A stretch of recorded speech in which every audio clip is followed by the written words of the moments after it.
Hi friends, இன்னைக்கு இந்த அன்னதானம் என்னோட ஃப்ரெண்டு சுசிலா தான் ஃபுல்லா ஸ்பான்சர் பண்ணியிருக்காங்க. அவங்களுக்காக தான் இன்னைக்கு நம்ம அன்னதானம் போட போறோம்.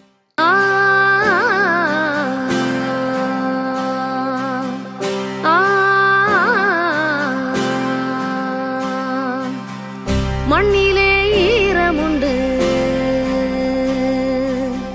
முள்காட்டில் பூவும் உண்டு, நம்பினால் நாளை உண்டு, கைத்தாங்க ஜீவனுண்டு.